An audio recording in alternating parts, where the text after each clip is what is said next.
Film की शुरुआत होती है एक अंधेरी ठंडी जेल से। लोहे की जंजीरों में कैद एक शख्स दीवार से बंधा पड़ा है। उसके शरीर पर पड़े जख्म और आंखों में छुपा हुआ डर साफ झलकता है। अचानक जेल के भारी गेट चरमराते हैं और सिपाहियों का झुंड अंदर दाखिल होता है। वे कैदी को बेरहमी से घसीटते हुए सीढ़ियों पर चढ़ाते हैं और उसे जेल की ऊपरी बालकनी तक ले जाते हैं। नीचे खचाखच भरी भीड़ खौलते हुए लावे जैसी गुस्से से चिल्ला रही है, कातिल, खूनी, दरिंदा। हर तरफ सिर्फ गालियां और पत्थर उछलते हैं। तभी जेलर आगे बढ़कर गॉड से सजा का ऐलान करने को कहता है। गॉड भीड़ की तरफ मुड़कर ऊंची आवाज में घोषणा करता है, 2 दिन बाद इस कैदी को फांसी दी जाएगी, लेकिन उससे पहले जल्लाद इसे सूली पर चढ़ाकर इसके हाथ पांव तोड़ेगा। ये सुनते ही भीड़ तालियों और चीखों में डूब जाती है। लोग खुशी से झूम उठते हैं, लेकिन सवाल यही है, आखिर ये कैदी कौन है? कहानी अब पीछे लौटती है। कुछ साल पहले का पेरिस का फिश मार्केट, जो शहर का सबसे गंदा और बदबूदार इलाका है। हर तरफ सड़ती मछलियां, खून और कचरे की दुर्गंध। यहीं एक औरत मछली बेचकर गुजारा करती थी। वो बार बार बच्चे पैदा करती, मगर उसके चारों बच्चे जन्म लेते ही मर जाते और हर बार वह उन्हें लाश समझकर सड़ी हुई मछलियों के ढेर में फेंक देती। उस दिन भी उसने बच्चा जन्मा और बिना देखे उसे पैरों से ठोकर मारकर कचरे में फेंक दिया, लेकिन इस बार बच्चा जिंदा था। गंदगी और बदबू की उस ढेर में पड़ा बच्चा रोने लगा। लोगों ने उसे देख लिया और औरत पर फप्तियां कसते हुए उसे कोसने लगे। यही बच्चा आगे चलकर वही कैदी बना जिसका नाम था जॉन। जॉन के पास 2 अजीबोगरीब बातें थीं। पहली, उसकी नाक। वो ऐसी थी कि किसी भी खुशबू, किसी भी गंध को असाधारण तरीके से सूंघ सकती थी। और दूसरी, एक रहस्यमयी बात, जो भी उसे जन्म के बाद छोड़ता या उससे दूरी बनाता, उसका अंजाम मौत होता। जैसे उसकी माँ, जिसने उसे पैदा होते ही फेंक दिया था, कुछ ही समय बाद उसे फांसी पर चढ़ा दिया गया, जिसके बाद बचपन में ही जॉन को भेज दिया गया मैडम गेलार्ड के यतीम खाने में। ये औरत बच्चों को पालती तो थी, मगर सिर्फ पैसों के लिए। यतीम खाने में पहले से मौजूद बच्चे डरते थे कि कहीं जॉन उनकी जगह न ले ले। वे उसे मारते पीटते, लेकिन उसी वक्त मैडम गेलार्ड आ धमकती। वह बच्चों की बेरहमी से पिटाई करती और जॉन को बचा लेती। धीरे धीरे उस माहौल में पलते हुए जॉन बोलना भूल गया। वो चुप रहने लगा, मगर उसकी नाक सब कुछ कह देती थी। वो सिर्फ सूंघ कर चीजों का पता लगा लेता है। अब कहानी आगे बढ़ती है। 12 साल का होने के बाद यतीम खाने में जगह की कमी पड़ जाती है। मैडम गेलार्ड बिना किसी रहम के जॉन को एक ऐसे आदमी को बेच देती है जो जानवरों की खालें खरीदने और उनका कारोबार करने वाला था। लेकिन किस्मत का खेल देखिए, जैसे ही जॉन वहां से रवाना होता है, उसी रात को चोर यतीम खाने पर हमला कर देते हैं। वे न सिर्फ गेलार्ड को बेरहमी से मार डालते हैं, बल्कि उसके सारे पैसे भी लूट ले जाते हैं। अब जॉन उस खालों के व्यापारी के पास था। वो आदमी सख्त मिजाज, निर्दयी और काम के मामले में बहुत कठोर था। जॉन से दिन रात भारी भरकम काम करवाया जाता। इसी दौरान एक दिन जॉन को शहर लेकर जाया जाता। वहीं पहली बार उसकी नाक को सिर्फ सड़ांत और गंदगी ही नहीं, बल्कि एक बिल्कुल नई और खूबसूरत खुशबुओं की दुनिया का एहसास होता है। सामान छोड़ने के बाद जॉन की नजर एक दुकान पर ठहर जाती है। ये दुकान थी एक परफ्यूम शॉप। रंग बिरंगी शीशियां, मीठी महक और रहस्यमयी खुशबू। जॉन जैसे मदहोश सा उसकी ओर खींचता चला जाता है। वो देखता है दुकानदार हाथ में एक बोतल उठाए हुए है। वो शहर का सबसे मशहूर, सबसे चर्चित परफ्यूम था। इसी बीच जॉन की नाक को एक और खुशबू छूती है। एक अलग सी कोमल सी खुशबू जो पास ही खड़ी एक फल बेचने वाली लड़की से आ रही थी। जॉन उस खुशबू के जादू में बंधा लड़की की तरफ बढ़ जाता है। लड़की उसे देखती है और दयालु होकर कुछ फल थमा देती है, मानो उसे भूखा समझ लिया हो। लेकिन अगले ही पल जब जॉन उसका हाथ पकड़ लेता है, लड़की का चेहरा डर से सफेद पड़ जाता है। उसकी घबराहट भांपकर जॉन उसका पीछा करता है। वो लड़की हड़बड़ाकर पीछे मुड़ती है और जोर से चीख पड़ती है। जॉन घबराकर उसका मुंह दबा लेता है, इस डर से कि भीड़ जमा न हो जाए। कुछ पलों तक वो बेकाबू कोशिश करती रहती है और फिर धीरे धीरे उसकी सांसें थम जाती हैं। जॉन उसके मुंह से हाथ हटाता है, लेकिन अब बहुत देर हो चुकी थी। लड़की मर चुकी थी और हैरानी की बात ये थी कि उसके जिस्म से आती हुई वो जादुई खुशबू भी धीरे धीरे मिट चुकी थी। जॉन सन्न रह जाता है, खुशबू कहाँ चली गई? अब कहानी में आगे एक और आदमी बाल्दिनी को दिखाया जाता है, जो पेरिस का मशहूर परफ्यूमर है। वो कभी शहर का सबसे बड़ा नाम था, लेकिन अब नए नए परफ्यूमर्स के आने से उसका काम ठप हो चला था। वो सिर्फ दूसरों के नुस्खे चुराकर कॉपी किया करता था। इसी शाम जॉन बकरे की खाल की डिलीवरी के सिलसिले में उसी की दुकान पर पहुंचता है। वहां उसने तरह तरह की शीशियों और परफ्यूम्स को बड़े गौर से देखा। जॉन बाल्दिनी के जिस्म से आती खुशबू को सूंघ कर कहता है, मैं ऐसा ही परफ्यूम बना सकता हूँ। बाल्दिनी पहले हंस पड़ता है, जॉन की बात को मजाक समझकर टाल देता है, लेकिन जॉन अपनी क्षमता दिखाता है। वो अलग अलग खुशबुओं को मिलाकर परफ्यूम तैयार करता है। बाल्दिनी जब उसे सूंघता है तो उसके सामने अमोर और साइकी की महक जिंदा हो उठती है। ये वही परफ्यूम था जिसने कभी पेरिस में टहलका मचा दिया था। बाल्दिनी हैरान रह जाता है। जॉन की काबिलियत देख उसके होश उड़ जाते हैं और फिर जॉन उससे कहता है, मैं इससे भी कहीं ज्यादा अच्छे परफ्यूम बना सकता हूँ। बाल्दिनी उस सुगंध को महसूस करता है और उसे अपनी बीती मोहब्बत, अपनी गर्लफ्रेंड की याद आ जाती है। अब बाल्दिनी जॉन को उस जानवरों की खाल लेने वाले ग्रीमाल्स से खरीद लेता है, लेकिन किस्मत का खेल देखिए, उसी रात शराब के नशे में धुत ग्रीमाल्स नदी में गिरकर मर जाता है। इस बीच पेरिस की गलियों में एक नया तूफान उठ चुका था। बाल्दिनी और उसके परफ्यूम फिर से शहर में मशहूर हो चुके थे, लेकिन असलियत ये थी कि पीछे से ये सब जॉन की काबिलियत का असर था। बाल्दिनी जॉन की प्रतिभा को पहचान चुका था। वो उसे परफ्यूम बनाने के गहरे राज सिखाने लगा। वो बताता है, हर परफ्यूम 3 सेट्स पर बना होता है। हर सेट में 4 अलग अलग खुशबुएं होती हैं, यानी 12 सुगंधें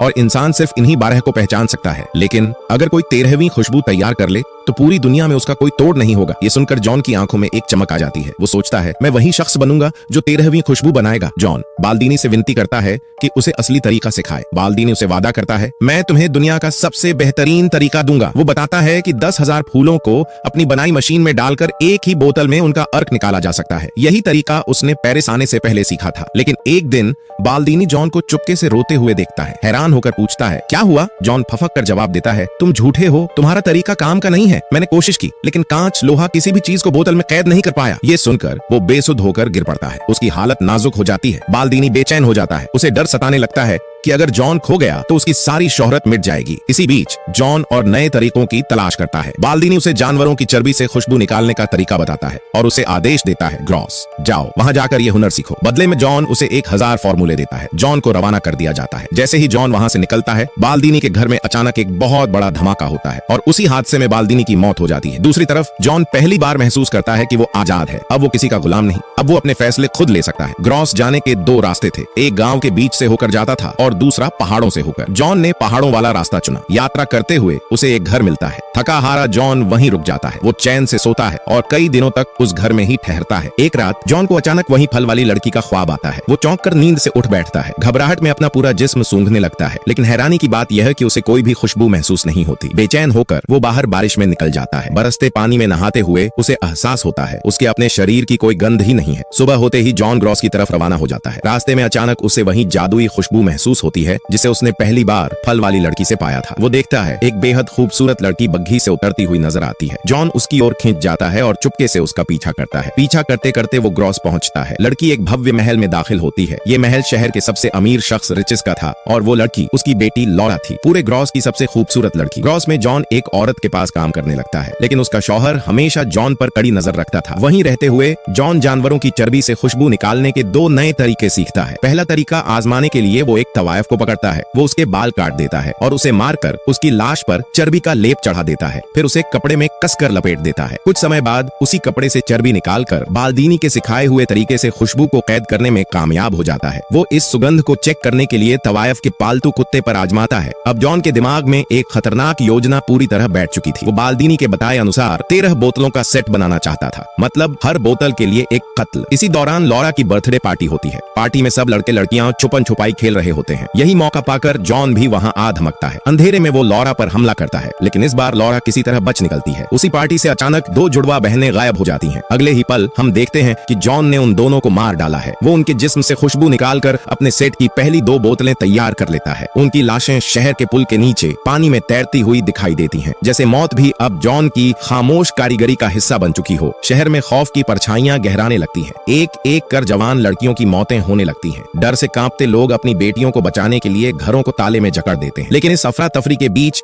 जॉन ने अपने शैतानी काम को पूरा करने की ठान ली। वो 12 बोतलों का सेट तैयार करता है और उन्हें एक बड़ी शीशी में मिला देता है। अब उसे परफेक्ट परफ्यूम को मुकम्मल करने के लिए बस एक आखिरी शीशी चाहिए, लॉरा की। इधर रिचीज सच्चाई की गांठ खोलता है। वो कहता है जितनी लड़कियां मारी गईं सब कुंवारी थीं और उनके जिस्म पर जरा सा भी जबरदस्ती का निशान नहीं था। ये हत्याएं किसी खास मकसद से हुई हैं। डरे सहमे लोग मदद की आस लेकर चर्च पहुंचते हैं। फादर उनकी मदद करने का वादा करते हैं। तभी एक आदमी आता है और कहता है कि कातिल पकड़ा जा चुका है। लोग राहत की सांस लेते हैं, लेकिन रिचीज को इस बात पर शक होता है। उसकी चिंता और गहरी हो जाती है। वो अपनी बेटी लॉरा को लेकर शहर छोड़ने का फैसला करता है। उधर जॉन अपनी हैवानियत से लॉरा की खुशबू को पकड़ लेता है और उसका पीछा करता है। इसी बीच उस औरत का कुत्ता जॉन के कमरे में जाकर अपनी मालकिन के बाल और कपड़े ढूंढ निकालता है। ये सब दरोड देख लेता है जो जॉन साथ काम करता था। पुलिस जब जॉन के कमरे की तलाशी लेती है तो वहां से बाकी सभी लड़कियों के बाल और कपड़े भी बरामद होते हैं। रिचीज अपनी बेटी को लेकर एक होटल पहुंचता है। वो रात लॉरा को उसके कमरे में ठहराता है, लेकिन गलती से कमरे की चाबी अपने पास रख लेता है। जॉन दबे पांव वो चाबी चुरा लेता है और लॉरा के कमरे में दाखिल हो जाता है। अगले दिन जब रिचीज कमरे में जाता है तो सामने अपनी बेटी की लाश देखकर फूट फूट कर रो पड़ता है। अब जॉन 13वीं बोतल भी तैयार कर लेता है। जॉन ने उसे बाकी शीशियों में मिलाकर अपने खौफनाक सफर को पूरा कर लिया, मगर उसी वक्त पुलिस वहां आ धमकती है और जॉन को काबू में ले लेती है। कहानी अब 2 दिन बाद शुरू होती है। वो दिन जब जॉन को उसकी सजा मिलने वाली होती है। दूर दराज के गांव और कस्बों से लोग उमड़ आते हैं। हर कोई इस हत्यारे की मौत देखना चाहता है, लेकिन जैसे ही जेल के फाटक खुलते हैं और जॉन बाहर आता है, वो अचानक अपने परफ्यूम का ढक्कन खोल देता है। भीड़ उसका इंतजार कर रही होती है और तब जॉन किसी राजकुमार की तरह गाड़ी से उतरता है। कदम दर कदम चलता हुआ वो झल्लाद के सामने पहुंचता है। झल्लाद जो उसे मारने वाला था उसके पैरों में गिर पड़ता है। रोते हुए कहता है ये निर्दोष है। जॉन अब रूमाल पर परफ्यूम लगाता है और हवा में लहराता है। खुशबू फैलते ही वहाँ मौजूद हजारों लोग जैसे जन्नत में पहुंच जाते हैं। लोग उसे फरिश्ता कहते हैं। जॉन भी खुद को मसीहा मानने लगता है। वो रूमाल को भीड़ के बीच फेंक देता है और कुछ ही पलों में अमीर गरीब छोटे बड़े काले गोरे सब भेदभाव मिट जाते हैं। भीड़ एक दूसरे से मोहब्बत करने लगती है। जॉन ये सब देखता है। उसकी आंखों में आंसू भर आते हैं। उसे एहसास होता है ये तो वही प्यार है जो उस फूल बेचने वाली लड़की से कर सकता था। काश अगर उसने उसी तरह मोहब्बत की होती तो शायद जिंदगी कुछ और होती। वो पछतावे में डूब कर रोने लगता है। तभी रिचीज हाथ में तलवार लिए जॉन को मारने आता है, लेकिन जैसे ही खुशबू उसे छूती है वो भी बेकाबू हो जाता है। पैरों में गिरकर जॉन से माफी मांगता है। जॉन की आंखों में अब सिर्फ सच्चाई बची है। उसे अपनी गलतियों का गहरा एहसास होता है। वो भीड़ से निकलकर शहर को छोड़ देता है। धीरे धीरे परफ्यूम का असर मिटने लगता है। लोग होश में आते हैं। जॉन उसी मछली बाजार में लौटता है जहाँ उसकी जिंदगी की शुरुआत हुई थी। वो जेब से आखिरी बोतल निकालता है और पूरा इत्र अपने ऊपर उड़ेल देता है। भीड़ उस पर टूट पड़ती है। परफ्यूम की नशीली खुशबू से मदहोश होकर लोग उसे नोच डालते हैं और इस तरह जॉन के अंत के साथ कहानी यहीं आकर खत्म हो जाती है।